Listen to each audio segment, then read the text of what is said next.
David, can they see us yet? Yes, we're live. We're live. Folks are trickling in. Welcome everyone to the BARI conference. We're going to give everyone a minute to trickle in as our virtual door is a single line file. So it's going to take everyone a minute to get in. So we'll give it about a minute and we'll go ahead and get started. David, can they see us yet? Yes, we're live. We're live. Folks are trickling in. Welcome everyone to the BARI conference.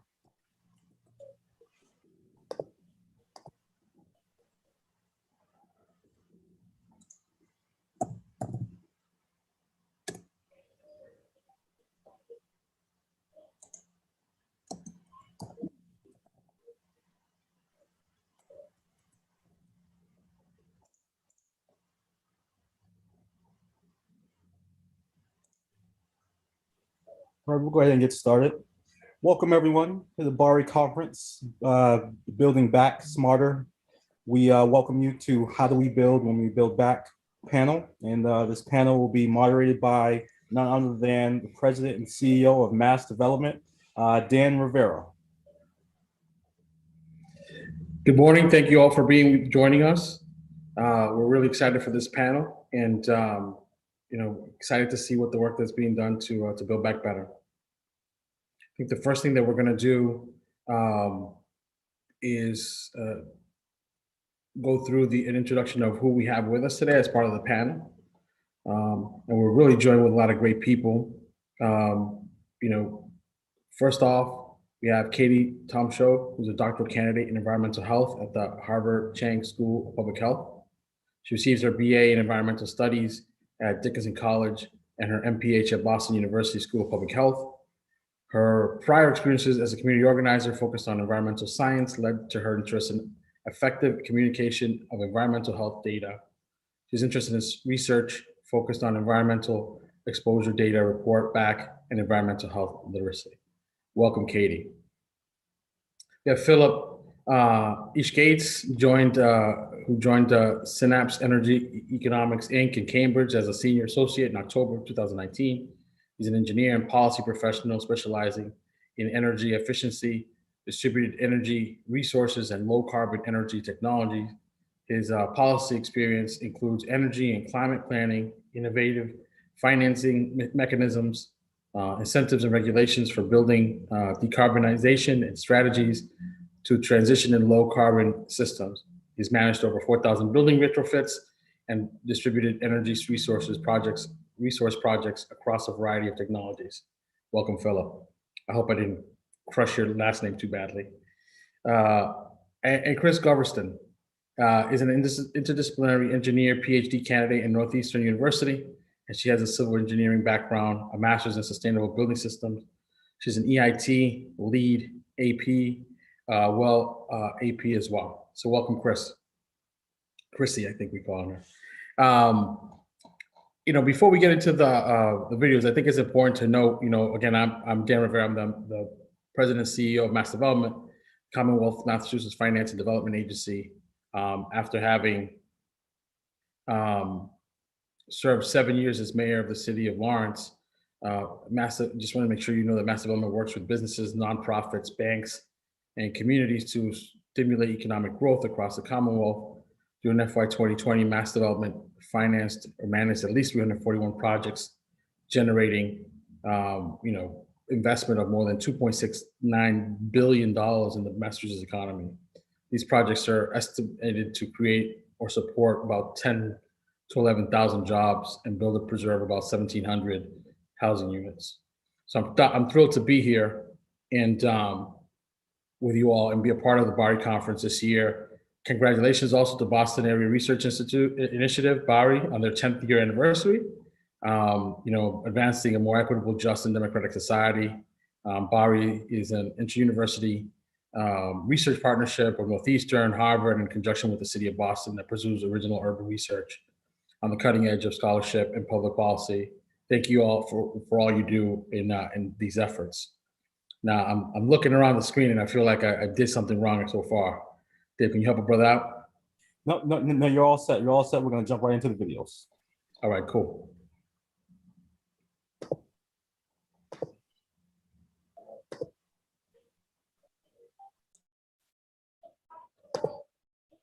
Hello, my name is Katie Tomsho. I'm a PhD candidate at the Harvard T.H. Chan, and I'll be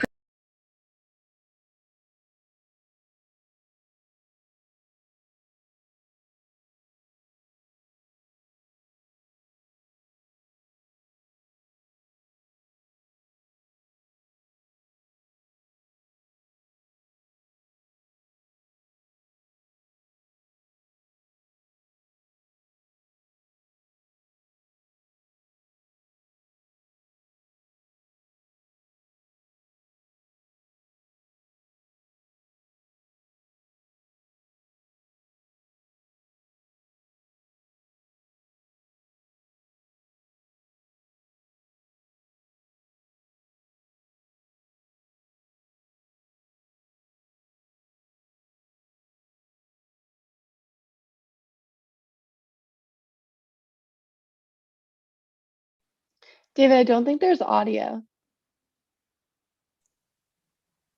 Yeah, I was trying to figure out a way to communicate that. We may want to start Katie's video again. Okay, I apologize. You guys couldn't hear.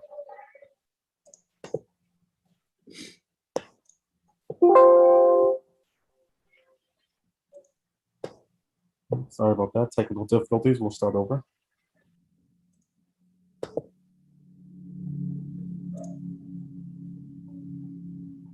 Hello, my name is Katie Tomsho. I'm a PhD candidate at the Harvard T.H. Chan School of Public Health, and I'll be presenting on evaluating environmental health data communication to participants of a Boston area indoor air quality study. So humans come into contact with compounds in their environment that can impact their health every day. And that could be things like eating fish with mercury in it, breathing in air pollution from cars, or putting lotion on skin that can contain certain chemicals. And environmental exposure assessment is a means of measuring certain exposures either before or after they've occurred.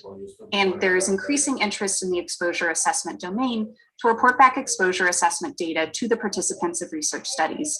And this is partially motivated by an increase in participatory science methods and partially motivated by the possibility that information can be actionable for those receiving it and could lead to reduced exposure to harmful compounds. So there are a variety of more specific motivations for researchers to report data back to participants. It can enhance knowledge democratization. It can address stigmatization within polluted areas. It can be used to promote policy change. It can motivate action by participants to reduce their exposures. And it's been suggested that it can increase participants' environmental health literacy. But the problem with this statement is that we don't have established means of measuring our success in communicating data back to participants, and we don't have a foundation in what it means to increase environmental health literacy or to show progress in it, or what it means to be fully environmentally health literate. And there also exists, despite best intentions of communicating data back, a suite of issues that currently plague the environmental data report back efforts. First, there are challenges with providing the information back in a sensitive way, specifically if there's not always a health-based benchmark for the compounds being studied, which makes it challenging to communicate data within risk categories or to suggest specific actions that participants could take based on their data. There also aren't established tools to ensure accessibility of the materials. So data and numerical components are an integral component to data report back, and there are not yet best practices that give clear guidance on how to best present these to reach all audiences, regardless of their numeracy or literacy skills. And finally, most of the evaluations of environmental data report back efforts so far have focused on the amount of knowledge gained by participants after receiving their data back. And this approach misses the existing ways that participants already think about their personal environments and the exposures before participation, and it doesn't evaluate the actual communication itself. So we need to broaden the way that we think about this and think about communication as a bidirectional exchange that accounts for the role of our communications that we are producing and the impact that that has on participants' motivations and the knowledge that they glean from these types of communications. So I'm going to focus on a specific data report back effort that we just finished in Dorchester, Massachusetts. And this was with participants of the home-based observation and monitoring exposure, or the home study, which asked how do housing characteristics and resident behavior affect indoor air quality, noise, and thermal comfort. So participants hosted the monitoring equipment pictured here for 1 week each in the summer and the winter season, which collected a variety of variables that were related to their indoor air quality. We then communicated back their nitrogen dioxide and particulate matter data back to them via a written component and then via Zoom meetings afterwards. And these two pollutants were chosen for communication because there are clearly identifiable sources of them within the home. There are demonstrable health impacts that are associated with them. And there are also reasonable actions that we can suggest within the home that are accessible to many people that can reduce their indoor air concentrations of these two pollutants. So the scope and purpose of this effort was to communicate the nitrogen dioxide and particulate matter data back to participants of our study. And we wanted to determine how we could best tailor the messages to meet their existing needs and concerns, and to be self-reflective in terms of identifying the impacts of our messages' qualities on their understanding of these exposures and their desires to act upon them. So this is the logic model that we developed to inform our evaluation of whether or not we provided and engaged in an effective data report back. So we evaluated our efforts based on 4 different domains: engagement, communication of key information, the motivation to act, and impacts of perceived self-agency. So for engagement, we asked broadly who we reached through this effort. Were the people we reached different in terms of their demographics? Were they different in terms of their measured indoor air pollutant concentrations? And specifically within that, did we reach the people who had higher exposures in their homes? And this is important because it leads us to reflect on whether we are reaching the vulnerable groups that we think might be more at risk from these exposures. For key information communication, we assessed both the materials that we created using evidence-based health literacy tools and whether the participants took away the key information that we hope to communicate. And this sort of dual directionality allowed us to link the quality of our developed communication materials with the outcome of whether those materials were successful in communicating pivotal information about the pollutants. We also assessed whether participants felt motivated to act based on the information and evaluated what they planned to do after reading. And this allowed us to determine whether they were taking actions that we suggested within the materials or whether they didn't feel actions were necessary with their homes based on their results. And finally, we asked participants whether they felt they had the ability to control their indoor air quality and whether they now had the information that they needed to do so. So this allows us a more nuanced understanding of their decision-making process on whether to act and facilitates our understanding for future efforts of what barriers still exist for them in their own contexts. So to zoom out a bit on why this matters, improving the process of environmental exposure data report back is an equity issue. Many of the things that we're exposed to are not perceptible to our senses, which means that equipment is necessary to identify their presence. And access to this type of training and equipment is not available to everybody. Additionally, the information from exposure assessments is not equitably distributed, and this is where data report back can assist with data democratization. We can provide this data back to the people from which they originate and enable them to make decisions based on their personal results. But the benefits of data democratization and data return only exist if they are done with care and in a way that is accessible to all participants. If we provide environmental communications that are jargon-laden or unclear or require high numeracy skills, we risk perpetuating data inequities and health disparities that already exist by only facilitating data understanding and motivating action in those with more advanced literacy and numeracy skills. We must improve our evaluation tools to facilitate more equitable distribution of data back to all participants in a demonstrable and evidence-based way. Thank you.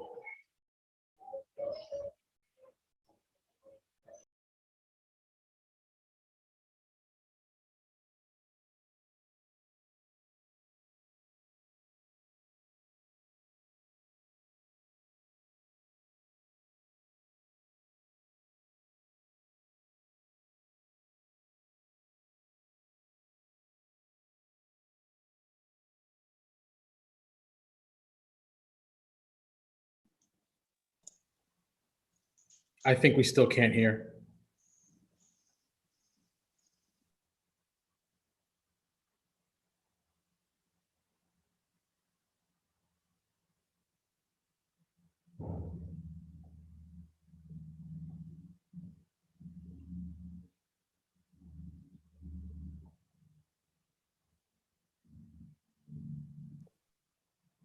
Hello, everyone. Is everyone having a hard time hearing? Yeah, we can't hear this. Yeah, we can hear. Nothing's going on. Okay, just a second.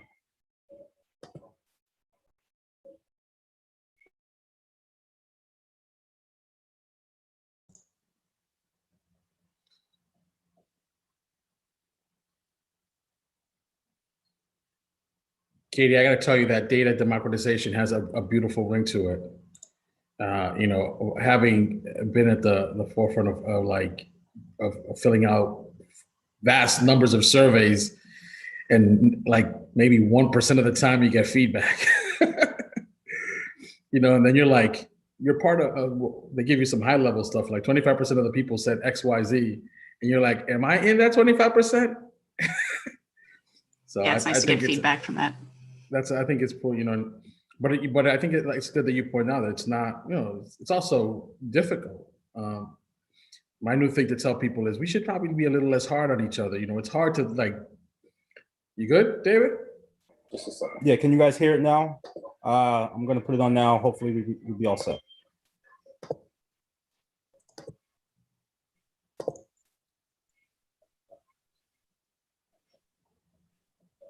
Hello, my name is Katie Tomsho. I'm a PhD candidate. Katie, I got to tell you that data democratization has a beautiful And I'll be ring to presenting it. on evaluating environmental You know, health data having communication to been at the participants of a forefront Boston of area Katie's air quality study. filling out We can hear Katie's, but we vast Humans numbers come of into contact surveys, with compounds in their and environment that like can impact maybe their health 1% of the today. time you get And feedback. applications like fish with mercury in it. You know, and then you're like, you're part David, of we're hearing the previous presentation. 25% of the people Yeah, said David. XYZ. And environmental You're like, exposure am I in that assessment is a means 25%? of measuring certain exposures either before So or I after think it's- feedback from that. And that's what there I is think is cool, increasing you know. interest in the But exposure I think assessment it's like good that you point to out that report it's back not, you exposure know, it's assessment also data to the participants of research studies. And this is partially motivated by an increase in participatory science methods and partially motivated by the possibility that information can be actionable for those receiving it.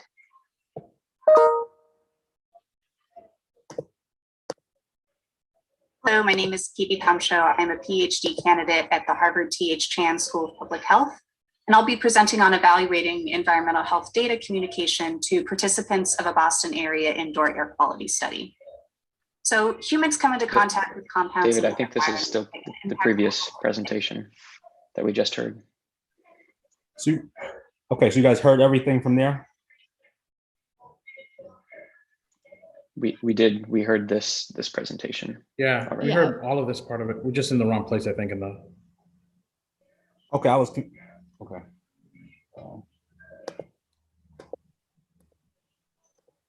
There you go. Now go back. Yeah. Where? Just let me know where you guys could At hear. the beginning of the next deck. A little bit more. Yeah, next page. There we I would go. go one back and then play it. There you go. Hello, BARI attendees. My name is Philip Esch Gates, and I'm a senior There you go, associate Phil. at Synapse Energy Economics. The City of Boston commissioned Synapse to perform an in-depth building energy and emissions analysis to develop a framework for mandatory greenhouse gas emissions targets for buildings that decrease over time. Today, I'll be sharing with you a summary of this work.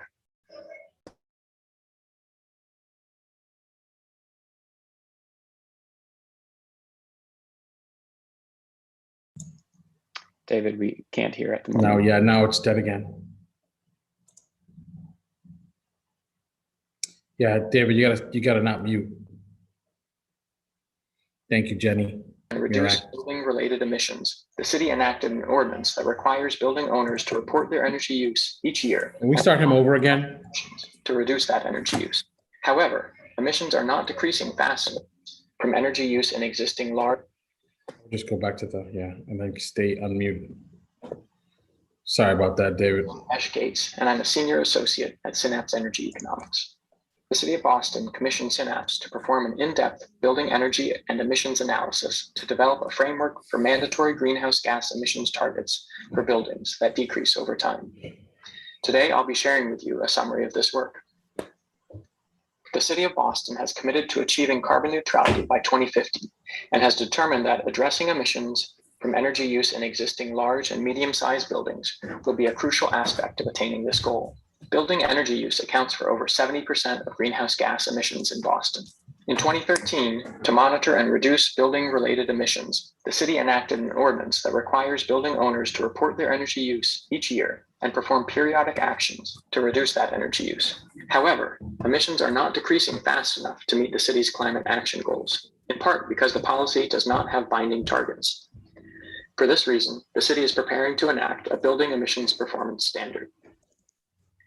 As part of the policy development process, the City of Boston tasked Synapse with convening and facilitating discussions with a technical advisory group of leading experts in building science, energy policy, and related disciplines.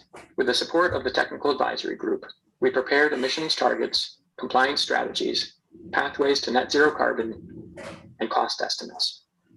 We developed a building energy and emissions performance model to evaluate how the city can strategically design its performance standard to cost effectively meet the 2050 greenhouse gas target and its interim goals. The model uses raw data from local buildings to create a bottom-up assessment of all energy and emissions produced through operation of the regulated buildings. We analyzed a series of scenarios and sensitivities to compare the long-term decarbonization impacts of various policy designs and develop greenhouse gas reduction pathways for Boston's building stock. The results of this analysis provide discrete policy options, identify cost impacts, and forecast progress towards the 2050 climate goal. We conducted a series of meetings, surveys, and feedback sessions with the technical advisory group to solicit input on key design aspects for the performance standard policy, such as those shown on this slide. The insights gained through this process were key inputs to the policy development process that followed. How should Boston regulate its large and diverse stock of buildings? Emissions vary considerably building to building, even after accounting for different building sizes. The activities that occur within a building are typically the most influential determinant of its emissions. Thus, the city's policy should ensure that targets for one group, such as healthcare facilities, differ from those for another, for example, office buildings. We began the policy development process by identifying locally appropriate building types using a series of statistical analyses and a review of operational characteristics of the buildings. In this figure, we show how the distribution of emissions intensity varies across all of the regulated buildings by type. Should Boston's performance standard regulate emissions solely based on building type? Are there other important determinants of emissions that the policy should consider? To answer these questions, we controlled for the impact of building type and studied correlations between emissions and a range of other building characteristics. For example, this figure shows how emissions intensity varies by year of construction for each building type. A primary outcome of our work was emissions targets that decrease over time, consistent with the Boston's climate targets, a 50% reduction in emissions by 2030 and a 100% reduction by 2050. We used an optimization model to select the thresholds in kilograms of carbon dioxide per square foot of building area that will deliver aggregate reductions aligned with the city's targets. This figure shows the resulting emissions across all office buildings over time, assuming every building currently above the policy threshold minimally complies with the policy. Next, we quantified the total effect of the policy within the context of an electricity grid which uses increasingly more clean energy sources over time. This figure shows both the annual and cumulative emissions reductions. Boston's emissions performance standard will require that covered buildings achieve net zero carbon emissions by year 2050, but it will not prescribe how buildings must meet that target. Owners will be faced with important trade-offs between the costs and benefits of available technologies and techniques. While each building's pathway to decarbonization may be different, every building will need to accomplish some combination of the following approaches to reducing emissions. 1, retrofitting buildings to be more energy efficient. 2, eliminating the use of fossil fuels. And 3, generating or purchasing clean energy to power building operations. To identify net zero carbon pathways for the regulated buildings, we begin by modeling the end use energy and preparing detailed characterizations of building attributes, energy, emissions, and equipment systems, using data from a breadth of sources. This figure provides an example of the results of this analysis: estimated end use emission profiles for each building type and all regulated buildings in aggregate. Next, we identified a series of emissions abatement strategies appropriate to the stock of regulated buildings. For each strategy, we quantified potential energy and emission savings associated with implementation across the buildings. And then we estimate the life cycle costs and savings. This figure provides detail on one of the strategies we evaluate: cold climate insulation and moisture control strategies that are appropriate for masonry and cast walls, which are the dominant construction types in the Boston buildings.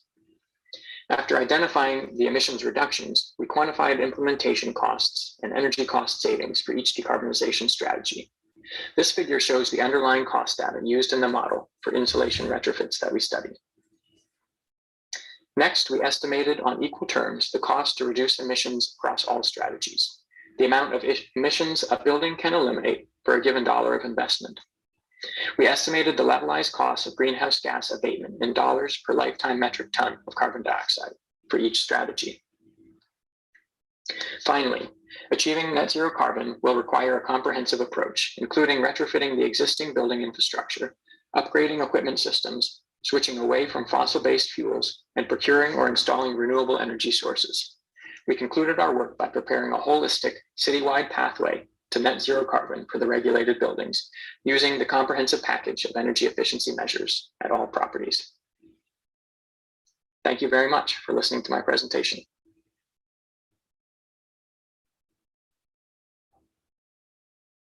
Hello, everyone. My name is Chris Gebertson. I'm a PhD candidate at Northeastern University. I have been working on ways to assess housing vulnerability to extreme temperatures. By extreme temperatures, I mean higher or lower temperatures than average for 3 or more days. You may know these extreme temperature-related weather events as heat waves or polar vortexes. For this conference, I applied the methods I've been studying to Boston, and I'm excited to share my results here with you today. I know that the theme of this panel is how do we build when we build back, but with extreme temperatures, property is rarely destroyed. For these type of natural hazards, it's important that we are not reactive, we must be proactive. Heat waves kill more people in the United States annually than all the natural disasters combined. Due to climate change, extreme weather events will occur more frequently and last longer, exacerbating the vulnerability of a system that's already vulnerable. So how do we minimize the impacts of a disruptive event like a heat wave? We improve the system's resilience to the event. In order to reduce the impact of a disruptive event, also known as improving resilience, we must proactively reduce vulnerability. But first, we must assess vulnerability. We must find out if our system's even vulnerable to these events at all, and if so, how vulnerable. Traditional assessment methods involve home visits. The length of time for the home visit varies by the professional in the test done. For the sake of this example, let's say that one person can do 1 house a day. To assess the entire street, it could take one person 2 weeks. It would take much longer for one person to assess the whole neighborhood. This kind of assessment requires a lot of time, money, labor. It's in our best interest to turn to other methods of assessment. There are 2 main characteristics which can exacerbate vulnerability to extreme temperatures: social demographics and infrastructure. Both characteristics can be assessed by using a combination of public and private data sets. The focus then became to identify where geographically these vulnerabilities overlapped for targeted reduction of vulnerability to help those who needed it most. To assess social vulnerability, I used the American Community Survey from 2018, the 5-year averages from the federal government. I looked at these listed social characteristics that were considered vulnerable populations.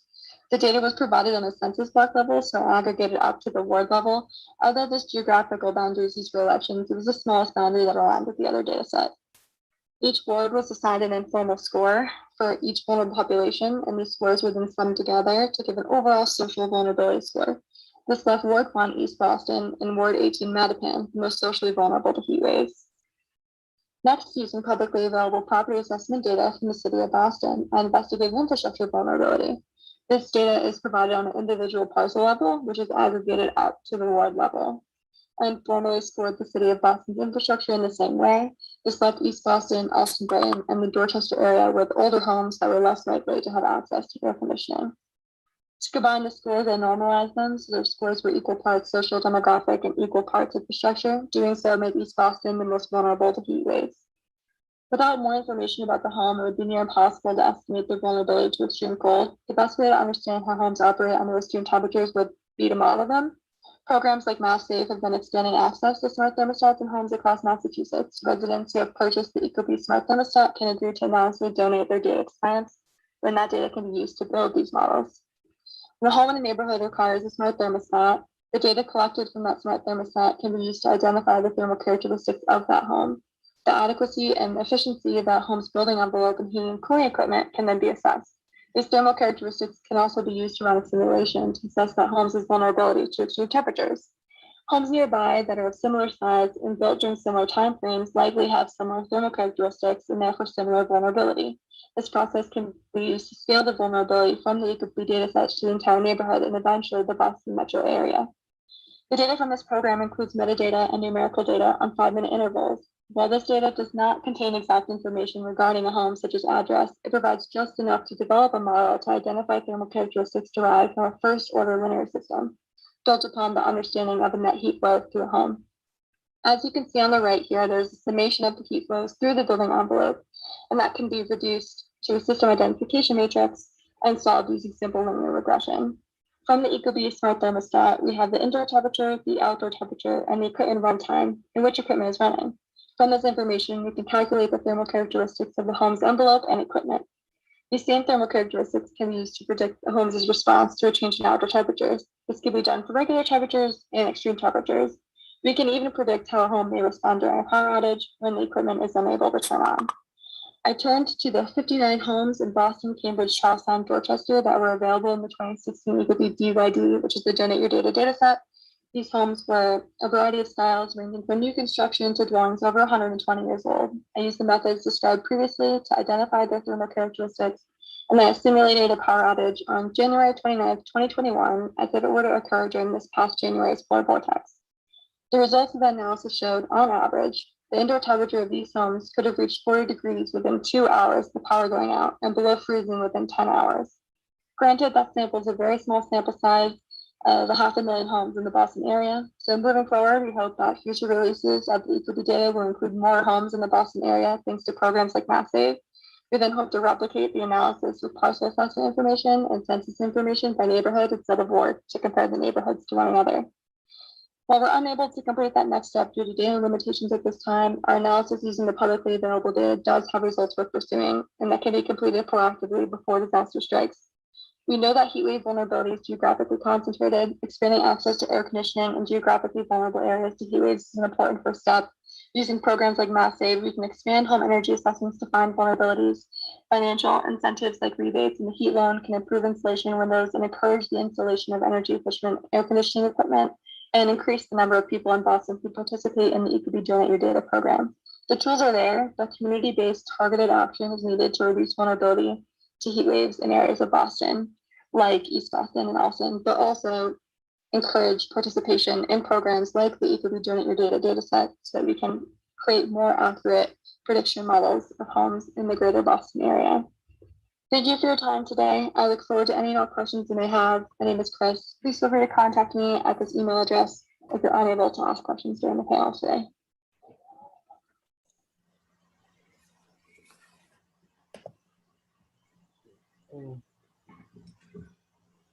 Thank you so much. That was so much good information. And seeing that I have very little to add to the actual data part of it, I'm going to stop talking and get to the nitty gritty.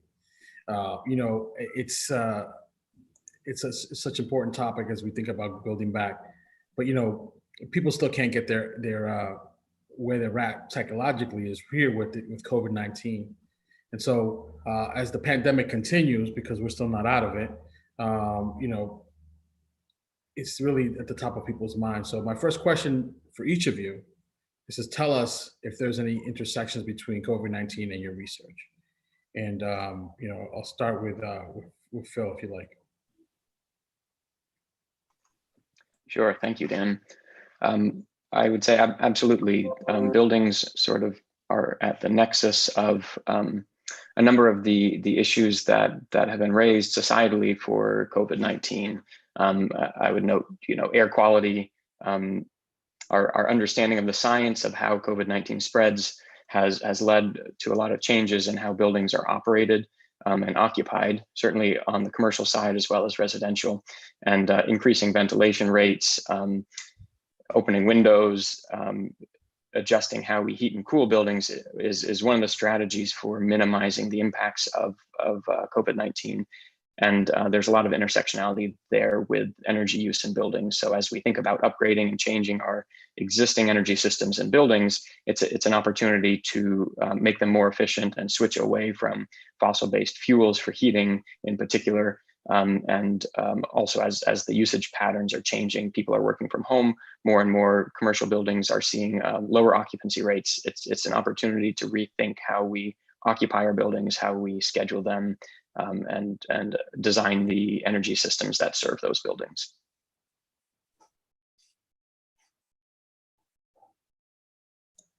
Everybody's trying to figure out the future of work, and so I think that's a really good point of it.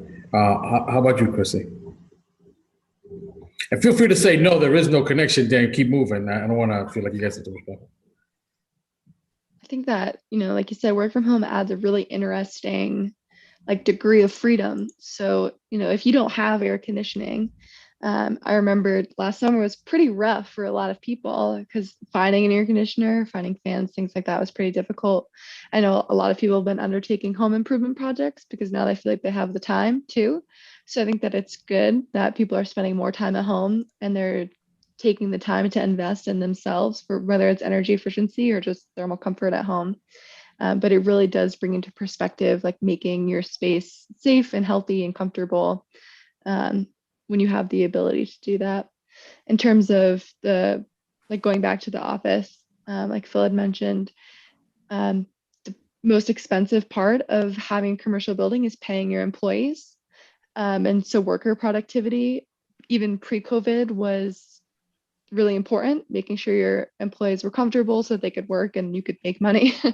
But even now with work from home, I think that worker productivity will be more of the discussion moving forward, whether that's making people comfortable at home or giving them the flexibility to work at home or work in the office, or 32 hours instead of 40, things like that. The future of work will definitely be in discussion. Katie, anything? Yeah, there's a lot of overlap with the work that I did. Particularly last March, I was engaged in interviews with a bunch of our participants, asking them about how they think about their homes' indoor air quality. And that started the week before everything went into shutdown in Boston. And I think about people asking me about their indoor air quality then and how much that must have changed in the last year in terms of how we think about safety with air quality in our own homes, and the changes in terms of our exposures to pollutants being a lot more consistent than when we were able to leave our homes and go to school and things like that. So I think it's also relevant in terms of thinking about health communication. And we've seen some challenges with that with COVID-19 in terms of what the best practices are and making sure that that information is available. And there's intersections in terms of challenges with indoor air quality and multifamily housing that exist both with COVID-19 and with some of these indoor air pollutants. So I think there's a lot of synergy there as well. I mean, I think that whole idea of the democratization of the data, right? So we come to this great understanding as a society about what the problem is, but it's all in $50 words. And everybody's like, what does that mean? For the schools part we're doing, you got to do synchronous and asynchronous. You guys ever hear this thing going on? And I'm on the school board, and I said, can somebody tell me what that means? Because I don't know what that means. And so I think, again, is an important part of getting that information out, making sure it happens timely. Having those, especially in a time when everybody's freaking out and everybody's really concerned about their health, the health of their families. It's really important to have that day like that. I was a local official. I'm not anymore. I'm a state level worker now. But as we look to rebuild after this pandemic, what are some areas based on your research, individual research, that you think mayors, city councilors, state reps, state senators, speakers of the House, we just with this before, the federal government, the president and his team are off in one direction, and they're going to be, sending resources to the communities. If the infrastructure bill passes, the last effort of the COVID-19 support dollars are on their way. What do you think, based on your research, are some of the things that those folks, as closest to people, should be focused on? And we'll do Chrissy first. I think energy poverty is something that every government everywhere should focus on because it will help people directly, which as like politicians, they want you to vote for them. So it's a really good outreach, to set up something that directly impacts people. So energy poverty is very prevalent in the United States. If you spend more than $150 on your electricity a month, like you yourself are in energy poverty. And the disparity between how much you spend on your energy varies greatly by who's wealthy and who isn't. So poor people spend a larger percentage of their income on energy, whereas wealthy people spend a lower percentage, even if they spend more. So energy efficiency and like how old your heating equipment is, how efficient it is, those things really matter, and they matter every day because you pay for those things every single day. And if they can, part of this infrastructure bill would be to update American homes, whether you're a renter or an owner, because right now a lot of the policy really only benefits people who own, but people who rent, whose landlords aren't necessarily concerned with how much your energy bill is, those are the people who need it the most. They need to be able to save to be homeowners someday. And so there needs to be a push for reducing energy poverty in renters nationwide, for sure. And that's one thing that everyone could tackle. I tell you, when we went through the gas crisis in Lawrence, Columbia Gas said, okay, we're going to replace people's, appliances.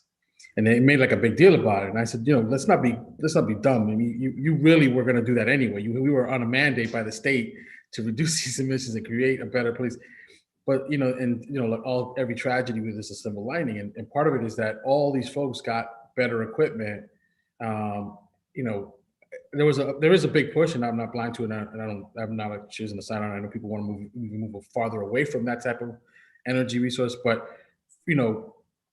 there would have been a bigger tragedy in Lawrence if people had even older pieces of equipment, like an open flame in the household, stuff like that. So understanding the vulnerabilities help us to target those places so we can attack that energy poverty. You guys are coming up with some good terms. And the average person isn't really aware of the electrification process.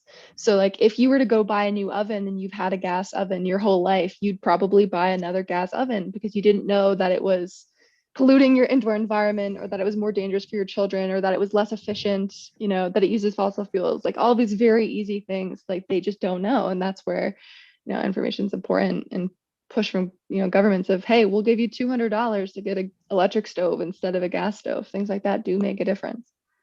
Chrissy, I didn't know people still had gas dryers. I thought that was crazy. But there was a lot. It's a big thing, And we don't know how many there are. Lots of questions. Definitely. Phil?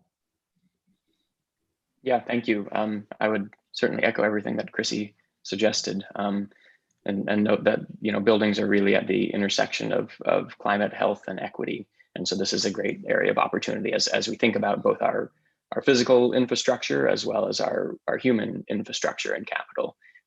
There's an opportunity to improve both simultaneously, and I think that government entities can work towards this by providing financial support. As Chrissy mentioned, you can provide direct incentives to make transition away from the less clean infrastructure and towards more clean and energy efficient infrastructure. I think there's also an opportunity for government to provide financing mechanisms that help reduce the upfront cost of converting over the infrastructure and create pathways towards these sometimes more expensive but in upfront but types of equipment that will save in the long term. And just would also note that there's a real opportunity, I think, for government to provide some clear policy signals that align with these priorities. Boston's building performance standards is a real clear example of this. They planted a flag at 2050. They've said we need to be carbon neutral by that point. And so as you're thinking about your infrastructure, when your oven goes out, you know that by 2050, you're not going to be able to use carbon emitting sources of fuels. So you need to begin thinking about how to transition that infrastructure towards the end of its useful life. And having those clear policy signals up front allows building owners and building occupants to plan accordingly. Yeah, and so, the question was about where they should focus, but I wanted you to be clear. We're talking about where they should spend money. And so, Katie, where do you think they should spend some money? When you think about the local, the state, and the federal governments, seeing that we're in this effort, but that's not to say, Philip, you're right. They should be saying, hey, we want to be walking in this direction. And they could do that by the ISD stuff that you were focusing on. Everybody listens to the inspectors in ISD, because if you can't get your permit, you can't move. So I appreciate that. Katie, where do you think they should spend some money? I feel a little bit less capable of speaking to the infrastructure part of it, just based on where my expertise is. But in terms of thinking of the local, state, federal levels, I think after listening to Philip and Chrissy's descriptions of what can change with infrastructure, I think it's going to be pivotal on the local level to include the local populations in the conversation. And when you talk about those $50 words that you referenced earlier, I think that people often get barred out of the conversation very early on, because we're having conversations with really technical jargon laden topics, and it's easy to get lost. And then Chrissy also mentioned, people don't necessarily recognize the difference between an electric stove and a gas stove and what that means for their personal health. And when you zoom out to like the state and federal level, there are tools that exist based on the federal plain language guidelines of 2010 that we can help apply to our communications to make sure that they're accessible in terms of the way that we talk about risk and what that means for a personal environment, or the way that we present numbers to make sure that people that don't have a lot of training in graphs can understand. So I think putting the money up early in terms of outreach and making sure that people are brought into the conversation instead of making it necessary for them to like seek it out is really important to make sure that it's an equitable process and that people who are going to be affected are part of the conversation from the get-go. Yeah, I mean, my experience is that there's very little votes on data. You can't show somebody a nice chart and be like, can I get your vote? It is true, but keeping people informed does build that trust with people, and that can lead to people getting elected. I mean, trust me, there's nothing more valuable in the government work that everybody's trying to do than the trust of the citizens. And I think that you make a big deal about a big point about that. So we know we're in Massachusetts, so there's a big consensus about the need for action in climate. Just the recent passed and signed climate change bill attests to that. On the federal level, we'll also hope for an infrastructure bill that's going down its path, and the president's out there beating the drum about that. And that should help build back better. But in this journey for a more sustainable and resilient infrastructure, what do you think the next quantum leap in action come from? Government investment, utilities, regulations? Who's got the biggest? I'm a big fan of having From Good to Great, this book about how companies get from good to great. And they talk about BHAGs, big, hairy, audacious goals. Who's got the big, hairy, audacious goal? Government investment, you think it's going to make the difference? Utilities, lenders, property owners. I mean, Phil's path about having these templates for every single building owner, it puts the power directly in this building owner. So, who do you think is going to have that type of have the next quantum leap in this conversation, Katie? Yeah, it's hard for me not to think about this being partially driven by government investment and regulators, just in terms of the scale of change that needs to happen. I will again defer to Philip and Chrissy for the more nitty gritty in terms of this, but I think that it's going to have to be large scale, particularly in Boston. And I know that there's modeling happening right now in a bunch of the schools in the local area in terms of which areas are going to be most vulnerable in different timeframes. And I think that's going to be pivotal to inform how that large scale changes in the near future. Phil, who do you think? Yeah, sort of more on the nitty gritty side. I think the strategies, the technologies, the approaches that we need to address these societal problems, I think those already exist. I don't think we need quantum leaps in the sense of new. I mean, certainly ongoing research and development and breakthroughs on technology and implementation. Those are all great. However, we have the strategies available to us. I think the quantum leaps come from the thorough policy work, development and planning, good education that involves a variety of stakeholders, robust analysis that's truthful and honest about the real costs of these changes we want to make, and really strong collaboration among stakeholders. And I think that's where the big breakthroughs come in, not in you know, we're not talking nuclear fusion and you know, rocket science here. It's really about using the tools that we already have in front of us and employing them to the benefit and to tackle these large problems. So not a moonshot, but a leap of faith. Let's get to it. Let's get to it. Yeah. Chrissy? I'm going to say that a lot of this like transitional power actually relies in the hands of like trade labor workers and unions specifically.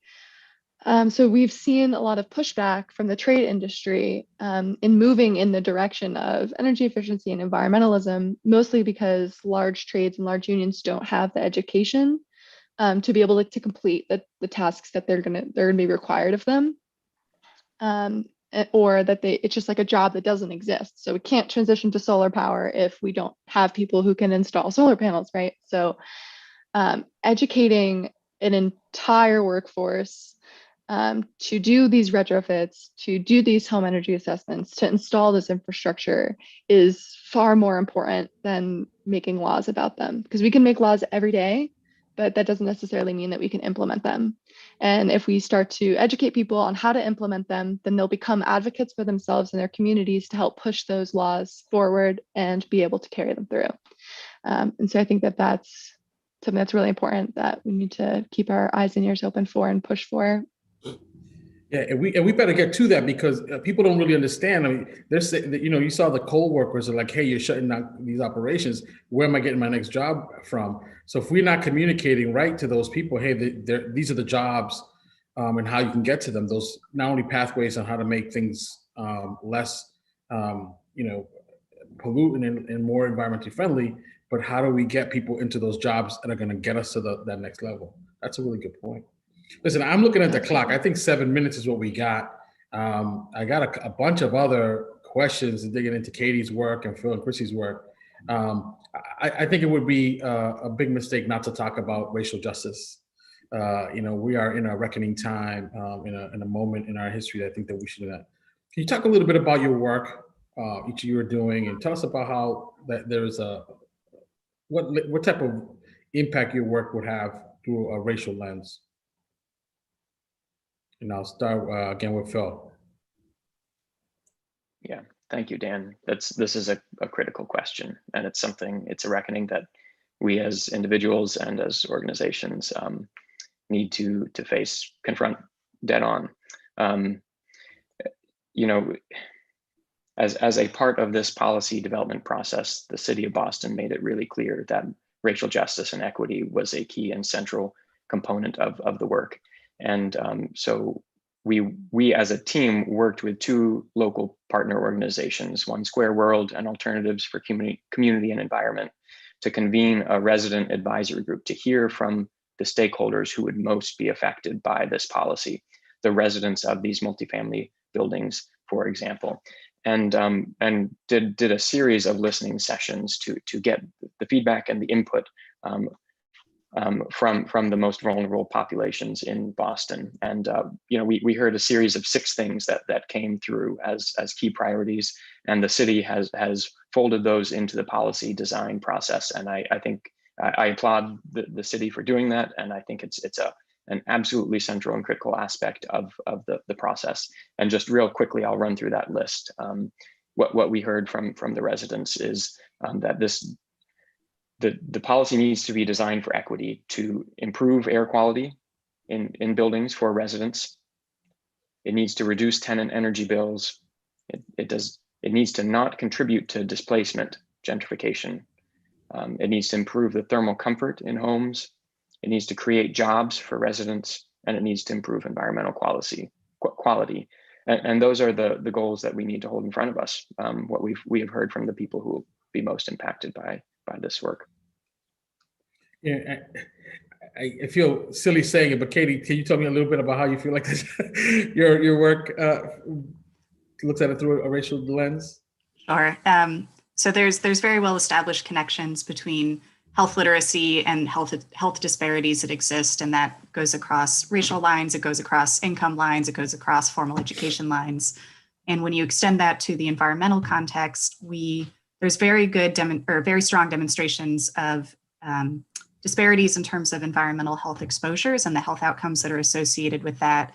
And I think that by improving our communications to people is one route whereby we can start to reduce some of these inequities in terms of access to information, and improving possibly environmental health disparities by providing that information. And I think by communicating it in a way that's accessible to all parties, you can reduce some of those health disparities. Yeah, I mean, I knew it went without saying, but I think it's important to hear from your words. And Chrissy, we know you just need to look at your maps. We knew where you went, and so. But can you talk to a little bit about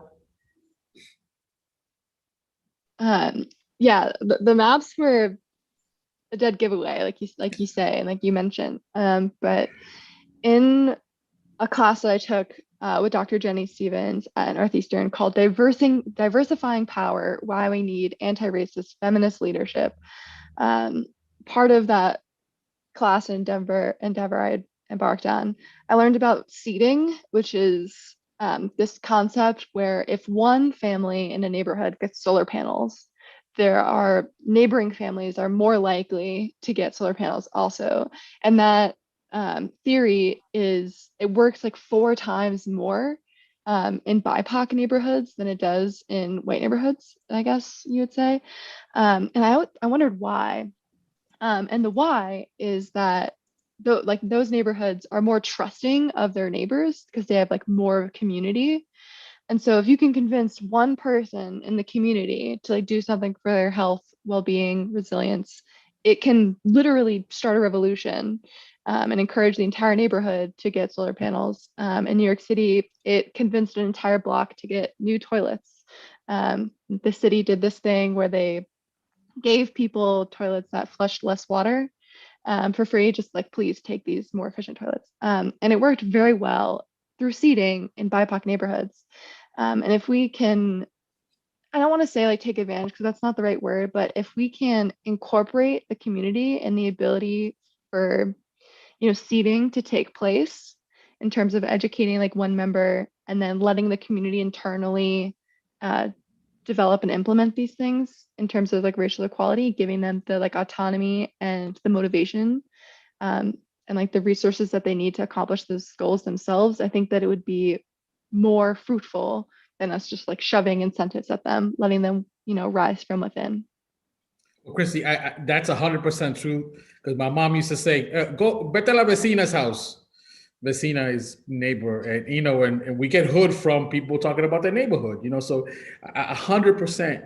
That's a really good point. And the piece about seeding, Phil, you can imagine if we can get one person in that neighborhood to go through one of the templates, a 3-deca template, and then he or she'll be bragging about how much they've saved or on energy or how warmer they are inside their house.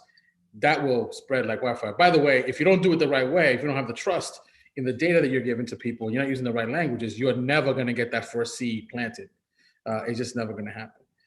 And so that's a nice way to end because it shows you that in this effort that we're trying to, again, in the places that don't have racial, diversity, they're already ahead of the game on all this stuff. They're already buying these things and doing these things way ahead than communities that don't have that thing. So knowing that the places we need it most to happen, that if we can get good data and communication to people in a way that they can be trustful of it, we can attack those areas and then build the type of infrastructure we need. Dave, that's all I got for you, brother. I hope we did a good job. Katie, Chrissy, and Phil, I feel like we try to figure out a conversation on how we build back better.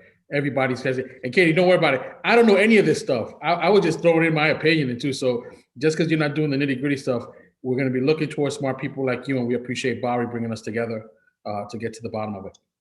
Dan, thank you so much for steering this conversation with this amazing panel of leaders.